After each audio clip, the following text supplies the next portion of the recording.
Welcome to a new video of the Star Wars Fan-Addict. In today's video, we're going to be doing some 3D printing to repair some vintage Star Wars vehicles.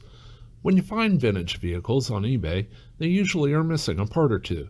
3D printing will allow collectors to replace parts at a fraction of the cost of vintage parts, and allows fans of old lines to proudly display their collections without spending a fortune. The first model we'll print is a replacement radar for the Kenner Imperial Troop Transport Vehicle. Our second model we'll put on the platter is a vintage X-Wing canopy. To accomplish these prints, we're using the Monoprice Voxel 3D printer. By the way, this is not a product endorsement. I just got this printer for Christmas, and I'm running it through its paces to learn what I can and can't do with it. I've set the printer settings for the highest resolution, so it will take a while. But through the magic of editing, we'll cut the time down to just a few minutes.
So after fast forwarding a bit, here are the finished products, and as you can see, I think they came out pretty good. I did just a little bit of trimming on them, but they will require a little sanding, but not much. I think I might just leave this red color instead of painting it black. The translucent red looks pretty good in my opinion. One leg on the radar didn't print correctly, but it's functional and it fits snug as it should. For those eagle-eyed observers amongst you, yes, the guns are missing the front ends of the barrels, and the battery cover is one that I made, and it's not the greatest, but functional. Those two will be redone in a different video. Here's our finished canopy, and I'll need to do a little bit of cleanup work on it. It is just a little bit rough where I cut the supports off. Again, just a little bit of sanding should make it about perfect.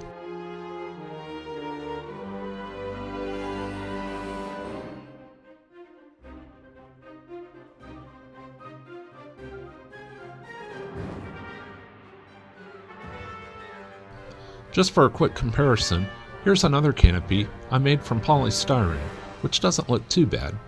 While neither one is quite as good as an original, it does fit better into a budget, as the eBay prices are getting ridiculous for original replacements, costing upwards of $50 to $60. Both fit nice and snug, and I'll likely be making more of these in the future. Don't forget to hit that subscribe button, and if you like this kind of video, give us a like. Let me know what you think in the comments, and I'll see you next time.